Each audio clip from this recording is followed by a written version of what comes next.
వాక్యం చదువుకుందామండి. మత్తయి సువార్త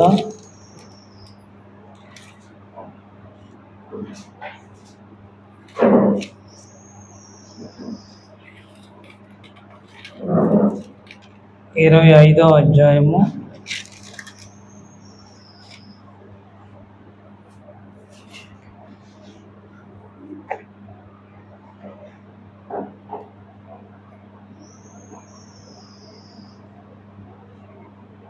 29వ వచనం చదువు.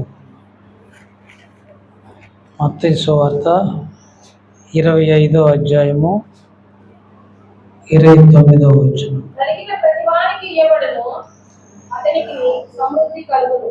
కలిగిన ప్రతి వానికి ఇయ్యబడును, అతనికి సమృద్ధి కలుగును. లేని వాని యొద్ద నుండి వానికి కలిగినదంతయు తీసివేయబడును. ప్రార్థన చేసుకుందాం. మహాపరిశుద్ధమైన ప్రేమ కలిగిన తండ్రి, ఈ పరిశుద్ధ దినం నీ సన్నిధిలో చేరి నిన్ను ఆరాధించుకునే భాగ్యం ఇచ్చినందుకు వందనాలు, స్తోత్రాలు. మా ప్రభా, ఇంతవరకు పాటల్లో మీరు తోడుగా ఉన్నారు నాయన. ఇప్పుడు వాక్యాన్ని మేము ధ్యానించవచ్చుండగా నాయన మాకు సహాయం చేయండి. నేను ఇక్కడ నిలబడి మాట్లాడటం తగిన వాడిని కాను మా ప్రభు. నన్ను నీ సిలువ చాటును మరుగుపరిచి నాతోనూ మీ బిడ్డలతోనూ మాట్లాడండి ప్రభు. మేము వాక్యం విని వాక్య వెలుగులో మా జీవితాన్ని సరిచేసుకొని జీవించడానికి మాకు సహాయం చేయండి. యేసుక్రీస్తు నామమున అడిగి వేడుకొంచున్నాము తండ్రి, ఆమేన్. ప్రియులారా, మనం చదువుకున్న ఈ వాక్యంలో మత్తయి సువార్త 25వ అధ్యాయము 29వ వచనం చదువుకున్నాం. కలిగిన ప్రతి వానికి ఇయ్యబడును, అతనికి సమృద్ధి కలుగును. లేని వాని యొద్ద నుండి వానికి కలిగినవి తీసివేయబడును. చూడండి, ఇక్కడ యేసు ప్రభు వారు ఏం చెప్తున్నాడంటే, కలిగిన ప్రతి వానికి ఇయ్యబడుతుంది, అతనికి సమృద్ధి కలుగుతుంది. కలిగిన వానికి, కలిగిన ప్రతి వానికి ఇయ్యబడుతుంది, అతనికి సమృద్ధి కలుగుతుంది. లేని వాని యొద్ద నుండి వానికి కలిగినది తీసివేయబడును. లేని వానికైతే వానికి కలిగింది కూడా తీసివేయబడును అని చెప్తా ఉన్నాడు యేసు ప్రభువు. చూడండి, కలిగిన వానికే ఇస్తాడంట యేసు ప్రభువు. వాళ్ళకి ఇంకా సమృద్ధి కలుగుద్దంట. లేని వాని వద్ద నుండి తీసివేస్తాడంట, ఉన్నది కూడా తీసివేయబడుతుంది అని సెలవిచ్చాడు. చూడండి, మనం మామూలుగా మన సమాజంలో ఏం చూస్తామంటే, లేని వానికి ఇస్తారు, ఉన్నవానికి ఇవ్వరు. ఉన్నవానికి ఎందుకంటే నీకు ఉంది కదయా, నీకెందుకు పెన్షను, నీకెందుకు రేషన్ కార్డు, ఇలాంటి గవర్నమెంట్ ఉన్న వాళ్ళకి ఇవ్వదు, లేని వాళ్ళకే ఇస్తుంది. ఎందుకని? వాళ్ళు పేదవాళ్ళు, వాళ్ళు ఇల్లు కట్టుకోలేరు, బ్రతకడం కష్టం, వారికి సహాయం చేయాలని పేదవాళ్ళకి గవర్నమెంట్ సహాయం చేస్తుంది. ఎవరైనా సహాయం చేసేవాళ్ళు కూడా పేదలకు సహాయం చేస్తారు. ధనవంతులకి అక్కర్లేదని గవర్నమెంటు సహాయం చేయదు, గవర్నమెంటు ఏమి ఇవ్వదు, ఎవరు కూడా ఏమి ఇవ్వరు. అది లోకంలో జరిగే సంగతి. లోకంలో సహజంగా పేదవాళ్ళకే ఎవరైనా ఇస్తారు, బలహీనులకే సహాయం చేస్తారు. బలవంతులకి ఎవరు సహాయం చేయరు. వారికి అక్కర్లేదని వారికి గవర్నమెంట్ సహాయం చేయదు, మరి సమాజం కూడా సహాయం చేయదు. కానీ అది లోకంలో జరిగే పరిస్థితి. కానీ ఇక్కడ యేసు ప్రభు వారు ఏం చెప్తున్నాడంటే, కలిగిన ప్రతి వానికి ఇయ్యబడుతుంది, కలిగిన ప్రతి వారికి ఇయ్యబడుతుంది. దానికి వ్యతిరేకంగా జరుగుతుంది, లోకంలో జరిగే దానికి వ్యతిరేకంగా జరుగుతుంది. కలిగిన ప్రతి వానికి ఇయ్యబడుతుంది, అతనికి సమృద్ధి కలుగుతుంది. లేని వారి యొద్ద నుండి వారికి కలిగినది తీసివేయబడును. లేని వారికి ఆయన కలిగింది కూడా తీసివేయబడుతుందంట. యేసు ప్రభు వారు చెప్తూ ఉన్నారు. ప్రియులరా, చూడండి, ఇది ఎట్లా సాధ్యం, ఇది ఎట్లా జరుగుతుంది, ఇది కరెక్ట్ కాదే అని మనం అనుకుంటాం. ఏమండి, లేని వానికి ఇవ్వాలి కదా, ఉన్నవానికి ఇవ్వటం ఏంటి? యేసు ప్రభు అట్లెందుకు చేస్తున్నాడు? లేని వానికి ఇవ్వాలి కదా, లేని వానికి ఉన్నది కూడా తీసేయడం ఏంటి? యేసు ప్రభు అట్లెందుకు చేస్తున్నాడు అని ప్రియులారా మనందరం ఆలోచిస్తాం. కానీ ఈ ఉపమానం మొదటి నుండి చదివితే మనకు దీనికి సమాధానం దొరుకుతుంది. ఈ ఉపమానం మొదటి నుండి చదివితే దీనికి మనకి ఎందుకు యేసు ప్రభు అలా చెప్పాడు అని 14వ వచనం నుంచి చదువుదాం. ఆ పరలోక రాజ్యము ఒక మనుషుడు దేశాంతరములకు ప్రయాణమై తన దాసులను పిలిచి తన ఆస్తిని వారికి అప్పగించినట్లుండును. అతడు ఒకనికి 5 తలాంతులను, ఒకనికి 2 తలాంతులు, ఒకనికి 1 ఎవరి సామర్థ్యం చొప్పున వారికి ఇచ్చి వెంటనే దేశాంతరం పోయాను. చాలు చాలు. చూడండి, యేసు ప్రభు వారు ఒక ఉపమానం చెప్తా ఉన్నాడు.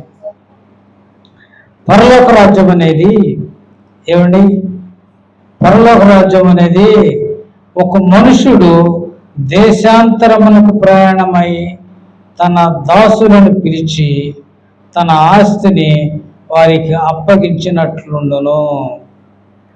ఒక మనుషుడు దేశాంతరం పోతున్నాడు, అతని ఆస్తి ఉంది, ఆ ఆస్తి సేవకులకు అప్పగించి వెళ్తా ఉన్నాడు.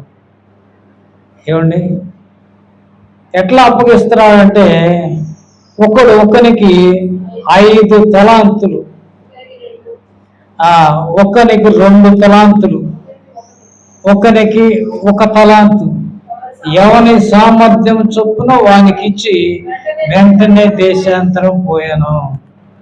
3 సేవకులకు ఇచ్చాడు తన ఆస్తిని. ఒక ఆయనకేమో 5 తలాంతులు ఇచ్చాడు. ఎందుకంటే అతను బాగా పని చేసేవాడు, బాగా వ్యాపారం చేసేవాడు, బాగా కష్టపడేవాడు, తెలివైన వాడు,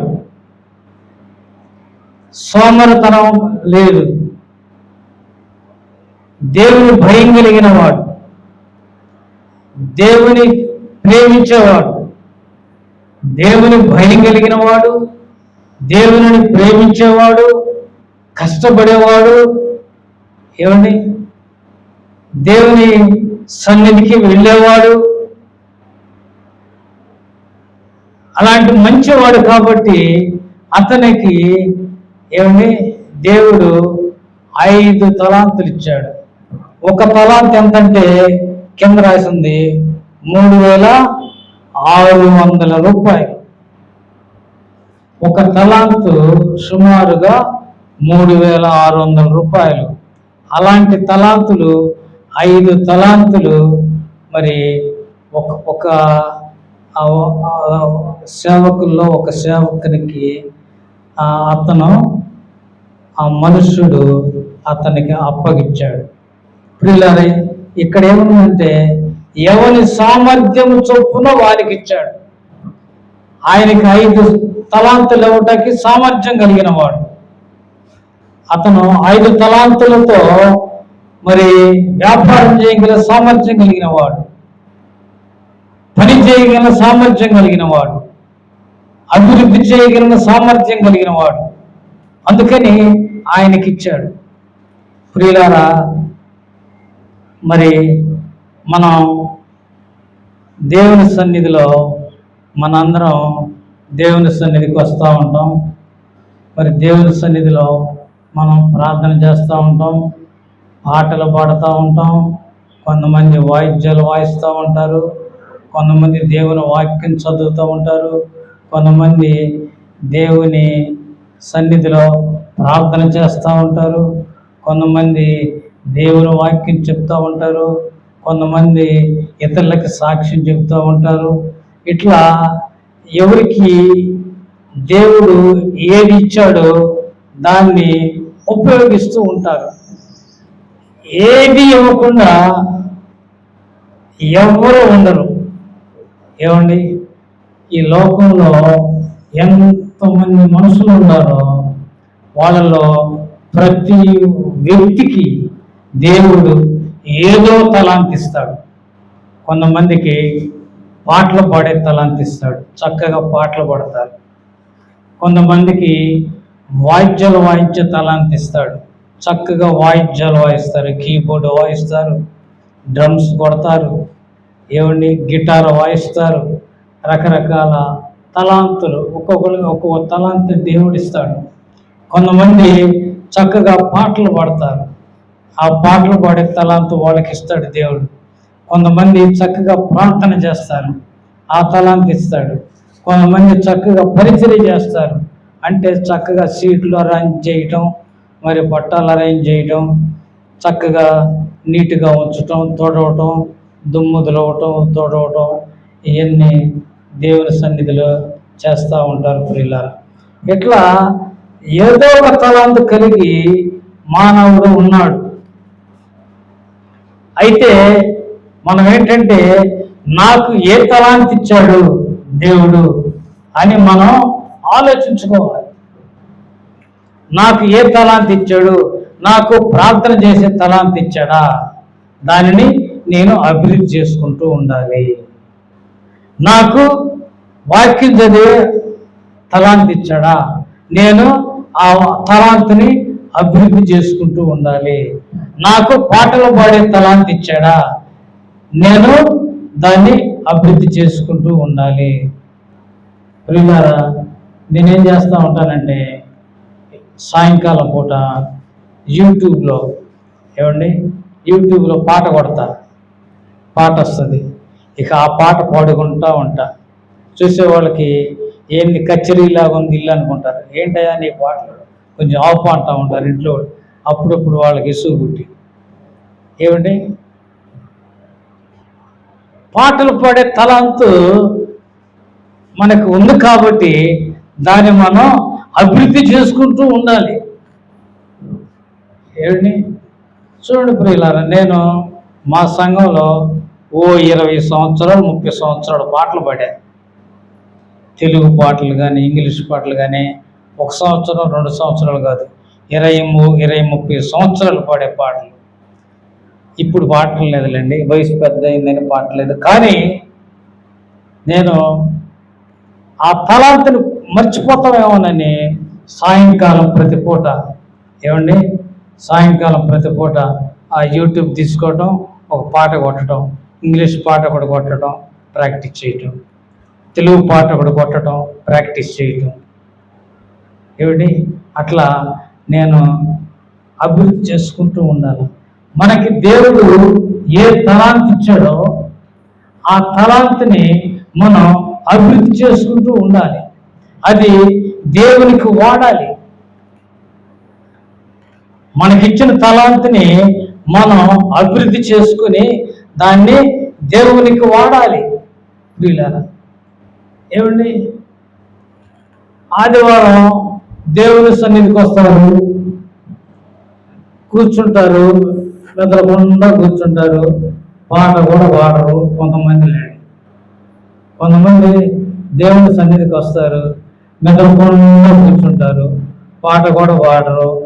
ఆ పాటలు పాడేవాళ్ళు పాడుతూ ఉంటే వింటూ ఉంటారు. పాస్టర్ గారు ప్రార్థన చేస్తే వింటూ ఉంటారు. తర్వాత చందాలు పడతాగరగా ఆ చంద వేస్తారు. రూపాయి బిళ్ళో రూపాయి బిళ్ళో 10 రూపాయల బిళ్ళో ఏదో ఒకటి వేస్తారు, చందా వేస్తారు, లేచి వెళ్ళిపోతారు. ఏమండి మళ్ళీ వచ్చే ఆదివారం కూడా అది వచ్చి కూర్చుంటారు మెదలకుండా.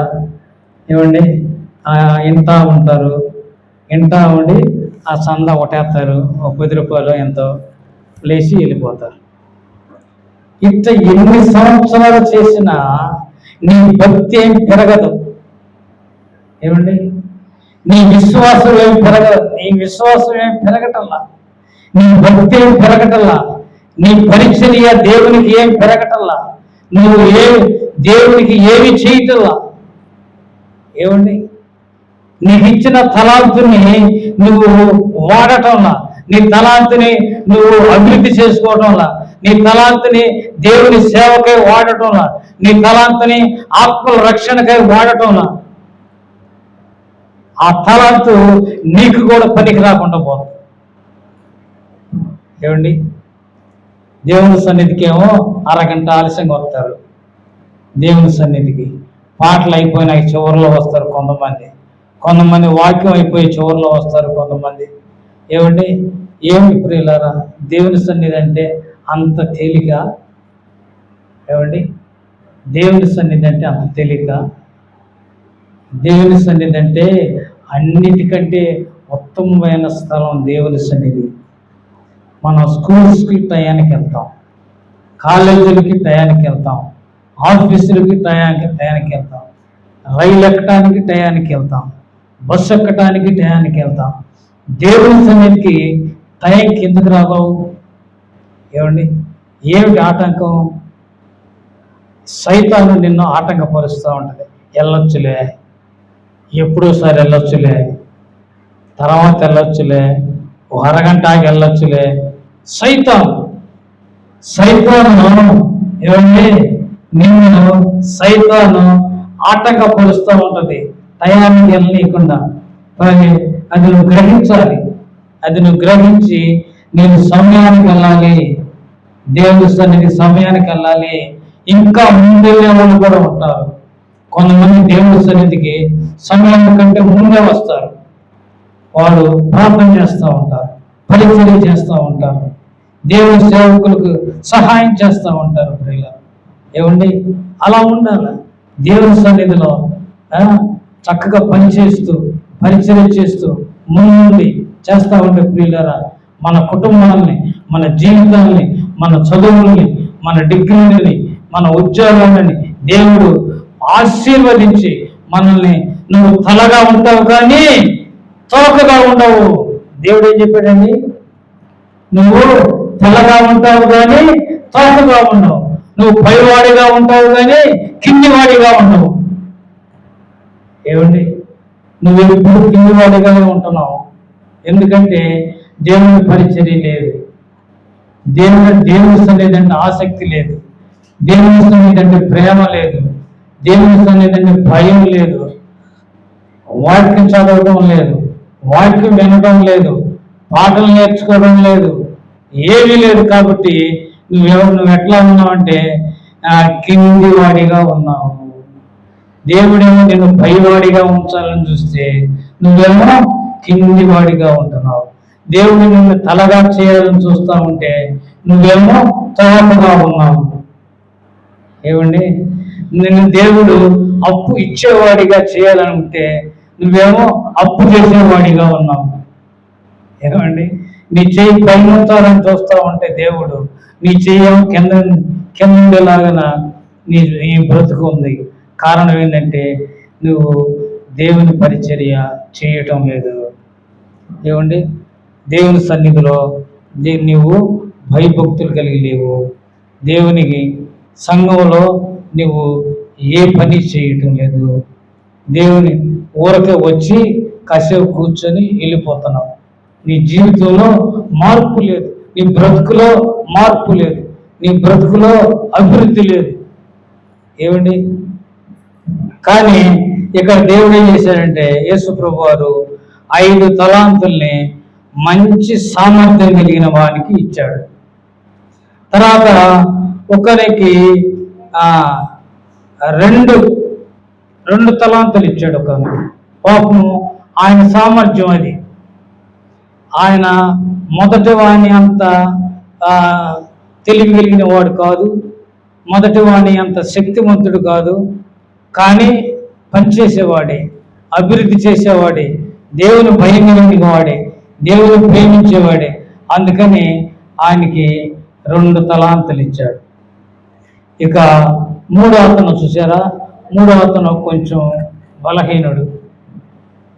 మూడో అతను అంత తెలివిగలవాడు కాదు, కొంచెం బలహీనుడు, అంత తెలివిగలవాడు కాదు, అంత కష్టపడేవాడు కాదు. అందుకని ఆయనకి నీకు ఒకటి చాలే, 1 తలాంతు నీ దగ్గర ఉంచుకో, 1 తలాంతు నీ దగ్గర ఉంచుకొని నువ్వు అభివృద్ధి చెయ్యి, వ్యాపారం చెయ్యి, బిజినెస్ చెయ్యి అని ఆ ఇంటి యజమాని దేశాంతరం వెళ్ళిపోయాడు. ఏమండి, 1 తలాంత్ అంటే 3600 రూపాయలు. ఏమండి, ఈ బైబిల్ రాసినప్పుడు అప్పుడు లెక్కది. ఈ బైబిల్ రాసినప్పుడు లెక్క, ఇప్పుడు లెక్క కాదు. ఈ బైబిల్ 100 ఏళ్ల క్రితం రాసి ఉంటుంది. ఈ బైబిల్ సుమారు 100 ఏళ్ల క్రితం రాసి ఉంటారు. 100 ఏళ్ల క్రితం 3600 రూపాయలు అంటే ఇప్పుడు ఎన్నో లక్షలు ఉంటుంది అన్నమాట. దాని విలువ ఇప్పుడైతే ఎన్నో లక్షలు ఉంటుంది. అన్ని లక్షలు మరి ఈ మూడో వాడికి ఇచ్చాడు. లక్షల రూపాయలు ఇచ్చాడు మూడో వాడికి. 1 తలాంత్ అంటే ఒకటి కాదు, వాళ్ళ లెక్క ఒకటి. ఇది కొన్ని లక్షల రూపాయలు. యేసు ప్రభువు వారు ఆయన చెప్తున్న ఉపమానంలో ఆ యజమానుడు కొన్ని లక్షల రూపాయలు మరి 1 తలాంత్ అతనికి ఇచ్చాడు. మరి ఆ లెక్కన ఆ 2 తలాంతులకి ఎన్ని లక్షలు ఇచ్చుంటాడో చూడండి. ఆ లెక్కన 5 తలాంతుల వారికి ఇంకెన్నో లక్షలు ఇచ్చుంటాడు ఆ యజమాని. అంత డబ్బు, అంత ఆస్తి ఏమండి వీళ్ళకి ఇచ్చేసి మీరు వ్యాపారం చేయండి, అభివృద్ధి చేయండి, పని చేయండి అని చెప్పి దేశాంతరం వెళ్ళిపోయారు. ఏమండి, దేశాంతరం వెళ్ళిపోయిన తర్వాత వీళ్ళు ఏం చేస్తున్నారో చూడండి. 5 తలాంతులు తీసుకుని వెళ్ళి వాటితో వ్యాపారం చేసి మరి 5 తలాంతులు సంపాదించను. చూడండి 5 తలాంతులు తీసుకున్నవాడు ఆ 5 తలాంతులు కోట్ల రూపాయలు అన్నమాట తీసుకుని తీసుకుని వెళ్ళి వ్యాపారం చేసి మరలా 5 తలాంతులు సంపాదించి రెడీగా కూర్చున్నాడు. ఇంటి యజమానుడు ఎప్పుడు వస్తాడా?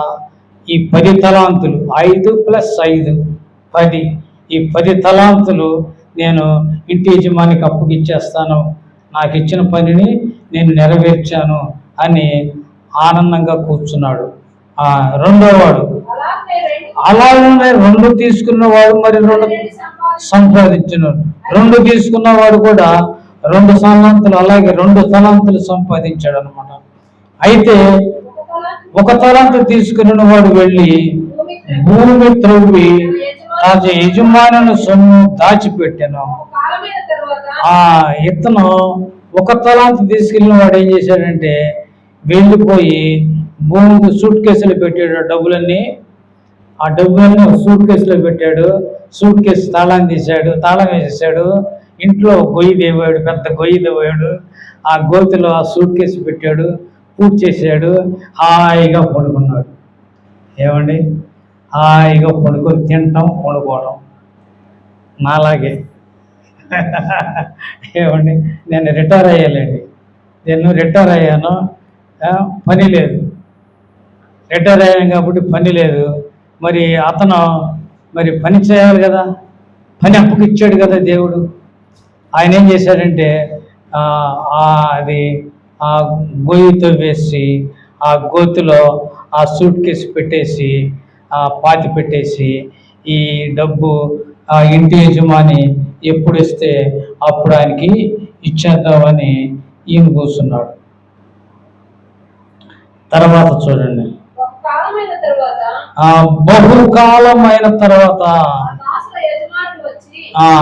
వారి యొద్ద లెక్క చూసుకుని, బహుకాలం, 1 సంవత్సరం కాదు, 2 సంవత్సరాలు కాదు, 10 సంవత్సరాలు కాదు, బహుకాలం, చాలా సంవత్సరాలు. ఏమండి, చాలా సంవత్సరాలు వీళ్ళకి అవకాశం ఇచ్చాడు. బహుకాలం అవకాశం ఇచ్చాడు. అభివృద్ధి చేస్తారని, తలాంతులను అభివృద్ధి చేస్తారని బహుకాలం. ఏమండి, మనకు కూడా దేవుడు బహుకాలం అవకాశం ఇస్తా ఉన్నాడు. ఏమండి, సంవత్సరాలు అయిపోతా ఉన్నాయి, పండుగలు అయిపోతా ఉన్నాయి, క్యాలెండర్లు అయిపోతా ఉన్నాయి. బహుకాలం దేవుడు మనకి అవకాశం ఇస్తా ఉన్నాడు. బహుకాలం అవకాశం ఇస్తా ఉంటే మనం ఎలా ఉన్నాం? మనం ప్రారంభంలో ఎట్లా ఉన్నామో ఇప్పుడు అంతే ఉంటే మనం జాగ్రత్త పడాలి.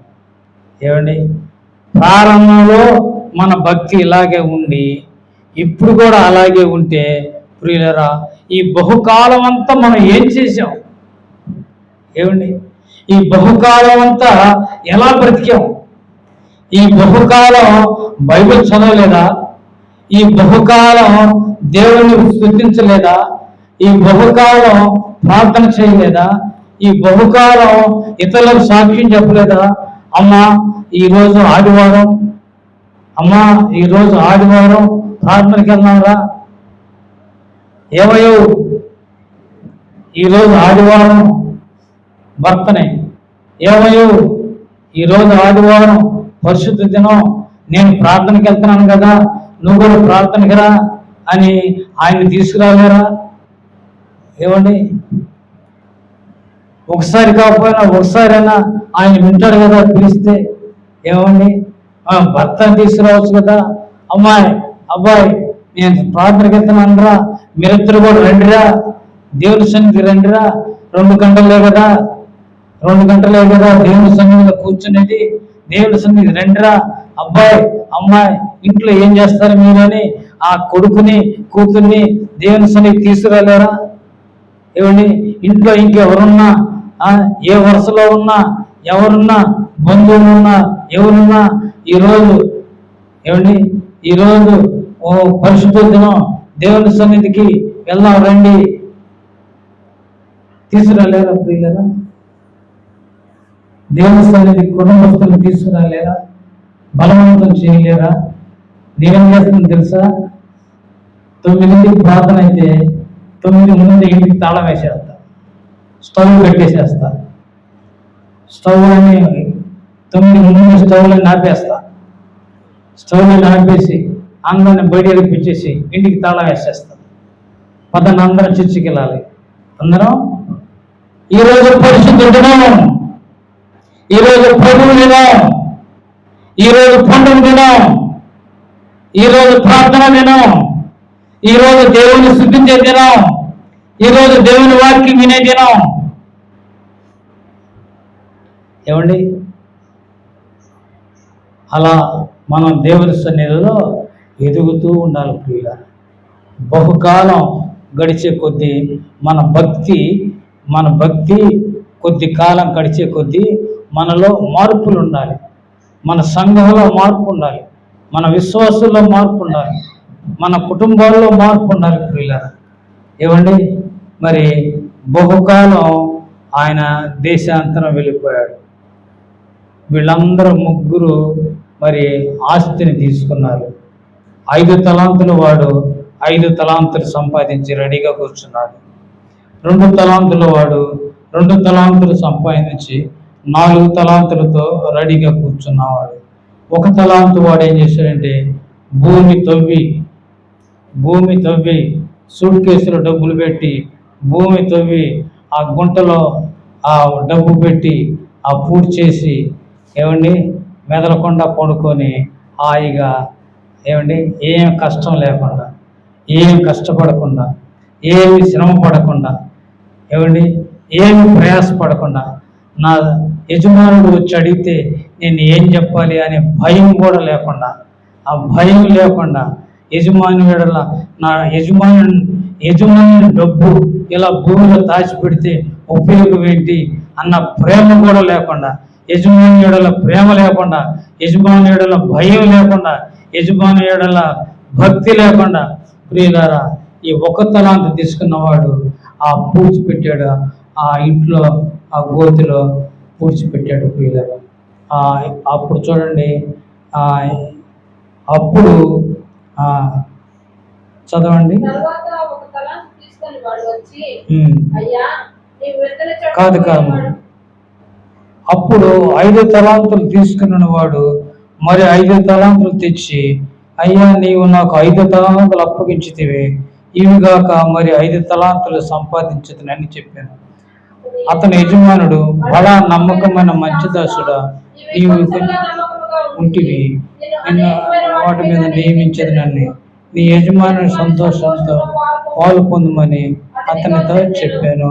చూడండి, 5 తలాంతుల వాడు, అయ్యా నువ్వు నాకు 5 తలాంతులు తెచ్చి ఇచ్చావు కదా, నేను మరి 5 సంపాదించాను, ఇగో చూడండి 5 + 5 10 అని అక్కడ పెట్టాడు డబ్బు.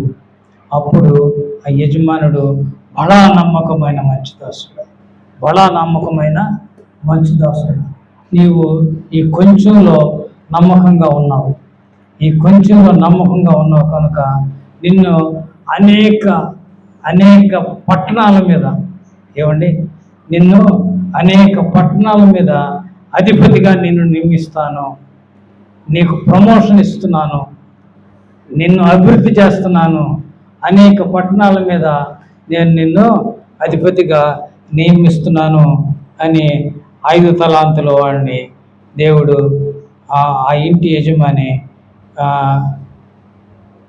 మెచ్చుకున్నాడు. అలాగే 2 తలాంతులు తీసుకున్నవాడు వచ్చి, అయ్యా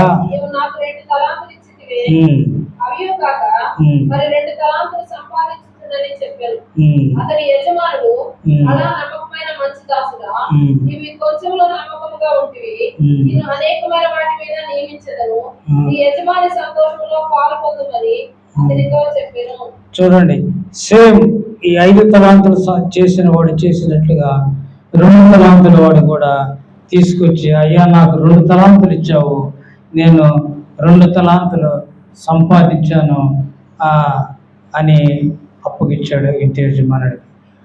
అప్పుడు ఇంటి యజమానుడు, బడా నమ్మకమైన మంచి దాసుడా, నీవు ఈ కొంచెంలో నమ్మకంగా ఉన్నావు కనుక నిన్ను అనేకమైన వాటి మీద నిన్ను నియమిస్తున్నాను, నా సంతోషంలో నువ్వు పాల్గొను.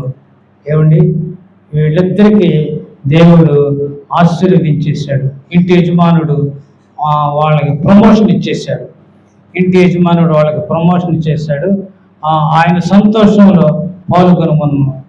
వీడికి ఇప్పుడు ఏ బాధ లేదు, సంతోషంగా చక్కగా మంచి కలెక్టర్ హోదాలో వెళ్ళిపోయారు. ఎందుకంటే దేవుని పరిచర్య చేసిన వాడు దేవుని పరిచర్య చేసిన వాళ్ళు అలా అభివృద్ధి చెందుతారు. ఒక వ్యక్తి అంట ఒక ఉద్యోగానికి అప్లికేషన్ పెట్టి మర్చిపోయాడు. అప్లికేషన్ బట్టి ఇక దాని సంగతి మర్చిపోయి దేవుని పత్రికలు ఉంటాయి, ఆ పత్రికలు పనిచేసే ప్రెస్లో పనిచేస్తూ ఉన్నాడు. అది చాలా కష్టమైన పని. ఆ పత్రికలు ప్రింట్ చేయాలి, ఆ పత్రికలు కుట్టాలి, ఆ ఎవరెవరు పంపాలో అడ్రస్లు సేకరించాలి, ఆ అడ్రస్ వాటి మీద అంటించాలి, వాటిని తీసుకెళ్ళి పోస్ట్ ఆఫీసులో వేయాలి, అవి అప్పుడు వాళ్ళ ఇళ్ళకి చేరతాయి. అది ఎంతో కష్టమైన పని. అందరూ రాసే దేవుని వాక్యాలన్నీ కూడా చదవాలి, తప్పులు ఉంటే సరిదిద్దాలి, ప్రింటింగ్ బాగుందో లేదో చూసుకోవాలి, ఎన్నో పనులు ఉంటాయి. ఎంతో కష్టపడి భలే కష్టపడి పనిచేసేవాడు అంటే ఎన్నో సంవత్సరాలు పనిచేశాడంట. అట్లా పనిచేస్తూ ఉంటే మరి ఒకసారి ఇంటి దగ్గర నుంచి ఫోన్ వచ్చిందంట, అబ్బాయి నీకు ఉద్యోగం వచ్చినట్టు లెటర్ వచ్చిందిరా అని లెటర్ వర్తమానం వచ్చిందంట. చూడండి, అతను ఎప్పుడు అప్లికేషన్ పెట్టాడు, మర్చిపోయి ఆ ప్రెస్లో ఉద్యోగం చేస్తా కూర్చున్నాడు. అది కష్టమైన పని. ఏమండి, అన్నం పెడతారు, ఏదో కొద్ది గొప్ప ఇస్తారు. ఆ దేవుని సేవని కష్టపడి పని చేస్తూ ఉన్నాడు. ఈ దేవుని సేవలో ఆయన కష్టపడి పని చేస్తూ ఉంటే కొన్నాళ్ళకి దేవుడు ఆయన కష్టాన్ని చూసారా, ఆ గవర్నమెంట్ ఉద్యోగం ఇచ్చేశాడు. చక్కగా ఆయన అక్కడి నుంచి వచ్చాడు, ఆ లెటర్ అందుకున్నాడు, గవర్నమెంట్ ఉద్యోగాలకి వెళ్ళిపోయాడు. ప్రియులారా, దేవుడు పరిచయం చేస్తే దేవుడు వదిలిపెట్టాడు. ఏమండి, దేవుడు పరిచయం చేస్తే దేవుడు వదిలిపెట్టడు. దేవుని పరిచయం చేస్తే దేవుడు ఆశీర్వదిస్తాడు. దేవుని పరిచయం చేస్తే దేవుడు దీవిస్తాడు. దేవుడు అభివృద్ధి చేస్తాడు. చూసారా, 5 తలాంతుల వాళ్ళు దేవుని పని చేశారు, దేవుడు వాళ్ళని ఆశీర్వదించాడు. 2 తలాంతులు తీసుకున్న వాళ్ళని దేవుడు ఆశీర్వదించాడు, వాళ్ళు దీవించబడ్డారు. కానీ ఇప్పుడు మనం ఒక తలాంతు తీసుకున్నవాడు వచ్చి, అయ్యా నువ్వు కఠినుడవని నేను ఎరుగుదును కనుక భయపడి వెళ్ళి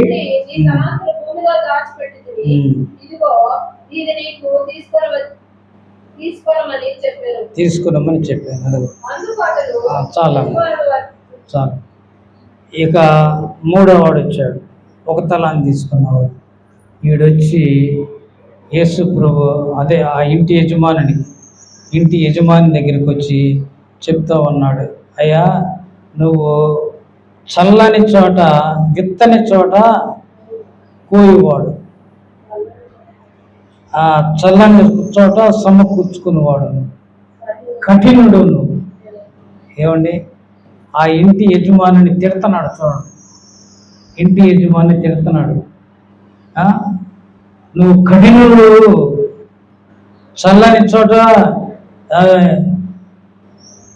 విత్తని చోట కోయేవాడవు, చల్లని చోట సమకూర్చుకునేవాడవు అని ఆ ఇంటి యజమానుని తిట్టి ఏమండి, ఆ 1 తలాంతుని ఆడబెట్టి, ఇగో నీ 1 తలాంతు, నీ డబ్బు నువ్వు తీసుకో అని చెప్పాడు.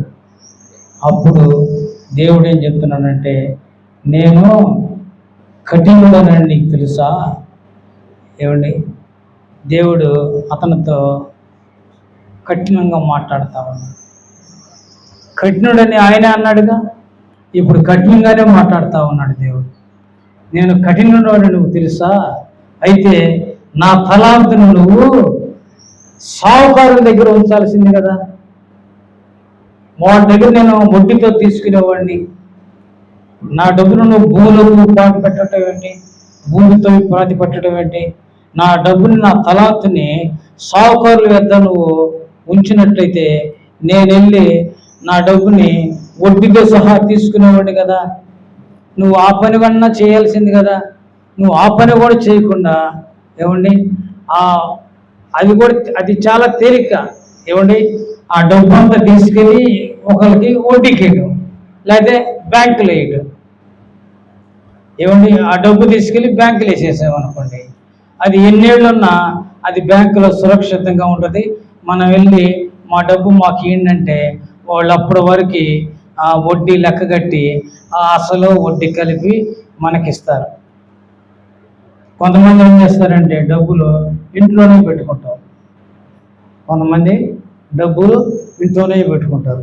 ఇంట్లో పెట్టుకుంటే వచ్చింది ఏమి రాదు. అదే బ్యాంకులు వేసామనుకోండి, బ్యాంకు వాళ్ళు వడ్డీ ఇస్తారు. మన అవసరం అన్నప్పుడు వెళ్ళి బ్యాంకులో నుంచి తీసుకోవచ్చు.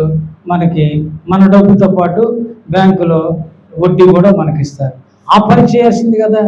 ఈ ఒక తలాంతు తీసుకున్నవాడు తీసుకెళ్ళి బ్యాంకులో వేస్తే ఆ బ్యాంకులో నుంచి నేను అసలుతో పాటు వడ్డీ కూడా తీసుకునేవాడిని కదా.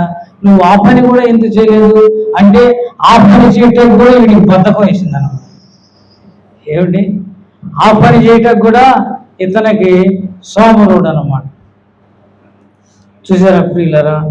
అందుకని దేవుడు ఏం చేశాడంటే ఇతనికి కలిగిన ఈ ఒక తలాంతుని తీసుకొని వెళ్ళి 5 తలాంతులు తీసుకున్న వాడికి ఇవ్వండి. ఆయనకి ఇప్పుడు 5, 5, 1 11 తలాంతులు అవుతాయి. ఏమండి? ఉన్నవాడికే ఇచ్చాడు దేవుడు, లేని వాడి దగ్గర నుంచి తీసేసాడు దేవుడు.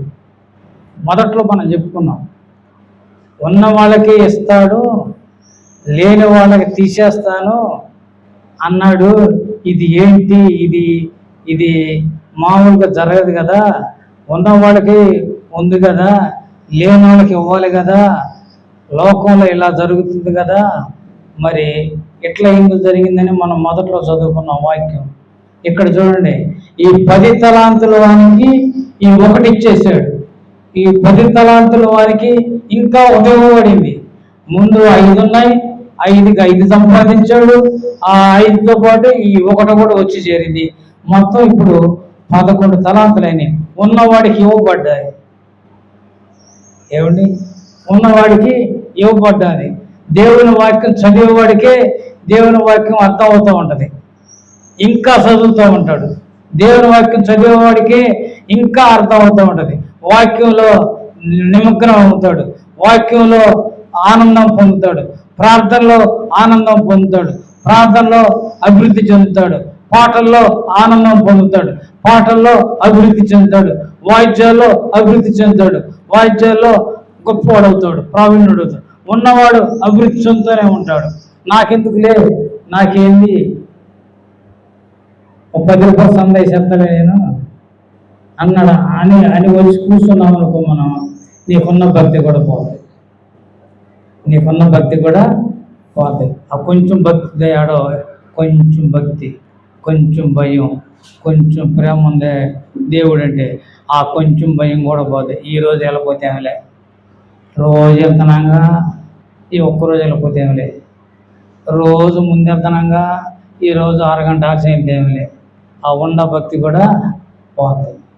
ప్రియులారా, ఈ 1 తలాంతుని పోగొట్టుకున్న వాళ్ళలాగా మనం ఏమండి దేవుని భక్తిని, దేవుని ప్రేమను, దేవుని విశ్వాసాన్ని ప్రియులారా మనం పోగొట్టుకుంటాం. తర్వాత ఆ పోయింది. చూడండి ఇక్కడ ఏముందంటే 30 వచనం చదవమ్మా. మరియు పనికిమాలిన ఆ దాసుని వెలుపరి చీకటిలోనికి త్రోసివేయుడి, అక్కడ ఏడుపును పండ్లు కొరుకుటయు ఉండును.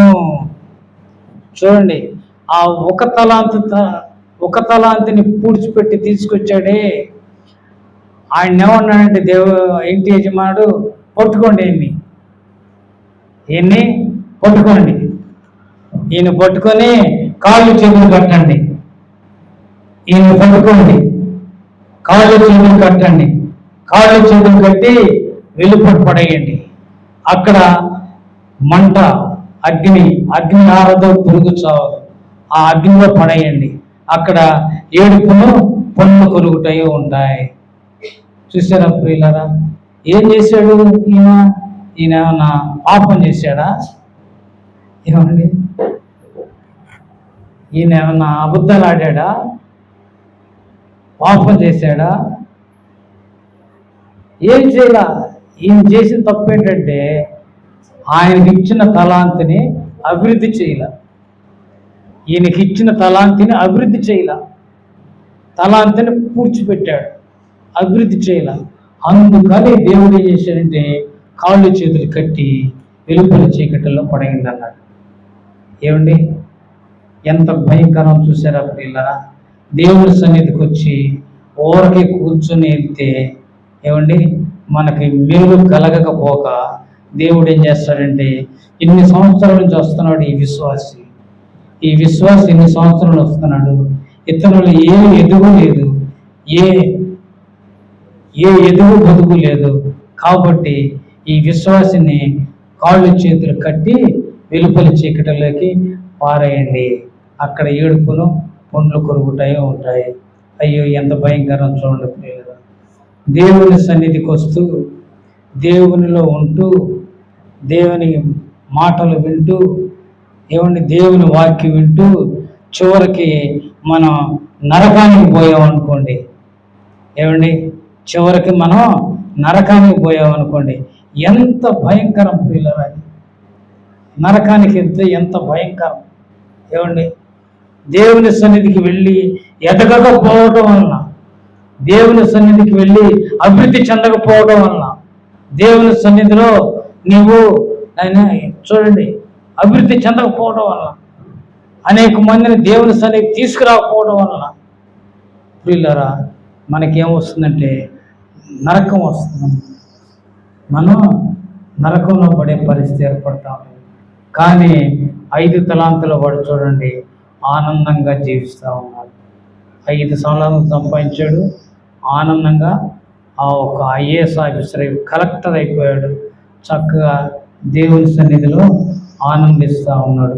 2 తలాంతుల వాడు ఆయన గవర్నర్ అయిపోయాడు, లేదా ఒక తహసీల్దార్ అయిపోయాడు, ఆయన దేవుని సన్నిధిలో చక్కగా ఆనందిస్తూ ఉన్నాడు. మనం 5 తలాంతుల వారిగా అవ్వాలి ప్రియులారా. మనం 5 తలాంతుల వారిగా అవ్వాలి, దేవుని సన్నిధిలో అభివృద్ధి చెందాలి. దేవుడు నాకు ఏం తలాంతి ఇచ్చాడు? పాటలు పాడే తలాంతి ఇచ్చాడా? వాయిద్యాలు వాయించే తలాంతి ఇచ్చాడా? ప్రార్థన చేసే తలాంతి ఇచ్చాడా? పాటలు పాడే తలాంతి ఇచ్చాడా? పరిచర్య చేసే తలాంతి ఇచ్చాడా? దేవుని సేవకులకు తోడుగా ఉండే పరిచర్య ఇచ్చాడా? ఏమి ఇచ్చాడు నాకు గ్రహించి దేవుని సన్నిధికి సకాలానికి వెళ్ళే తలాంతి ఇచ్చాడా? దేవుని సన్నిధికి ముందెళ్ళే తలాంతి ఇచ్చాడా? ఇలాంటి మనం గ్రహించుకొని చక్కగా మనం చేస్తే మనల్ని 5 తలాంతులు కలిగిన వాడిగా దేవుడు మనల్ని ఆశీర్వదించి నిత్య జీవితాన్ని ఇచ్చి పరలోకాన్ని ఇచ్చి మనల్ని ఆశీర్వదింపజేస్తాడు. మనం 1 తలాంతు వానిలాగా నాశనం అవ్వకూడదు ప్రియులారా. మనం జాగ్రత్త పడాలని దేవుడు మనకి ఈ మంచి వర్తమానం, ఈ మంచి ఉపమానాన్ని దేవుడు మనకి తెలియజేశాడు. కనుక మనం 5 తలాంతులు కలిగిన వానిగా ఉండి మనం దేవుని రాజ్యాన్ని సమీపించి దేవుని రాజ్యంలోకి వెళ్ళి ఆనందిద్దాం. దేవుడి వాక్యమును దీవించుగాక. ప్రార్థన చేసుకుందాం. మహాపరిశుద్ధుడు అయిన ప్రేమ కలిగిన తండ్రి, ప్రభువా వందనాలు, స్తోత్రాలు. మా తండ్రి 5 తలాంతులు కలిగిన వారిని మీరు మరొక 5 మరొక 1 మొత్తం 11 తలాంతులతో ఆశీర్వదించి మా తండ్రి ఆయన ఎలా సంతోషంలో పాల్గొందామని చెప్పినారు మా ప్రభువా, అలాగే మేము కూడా మా తండ్రి నాయన మీ సంతోషంలో పాల్గొంటాం ప్రభువా. నాయన మాలో ఉన్న సోమరితనాన్ని, మాలో ఉన్న భయం లేనితనాన్ని ప్రభువా, నిర్లక్ష్య స్వభావాన్ని తీసివేసి నాయన నీ సన్నిధిలో నీ యందు భయభక్తులు కలిగి ఎదిగే బిడ్డలాగా మీ అందరం ఉంటాక మాకు సహాయం చేయండి మా ప్రభువా. మీరు ఇచ్చిన వాక్యాన్ని బట్టి మీకు వందనాలు ప్రభువా.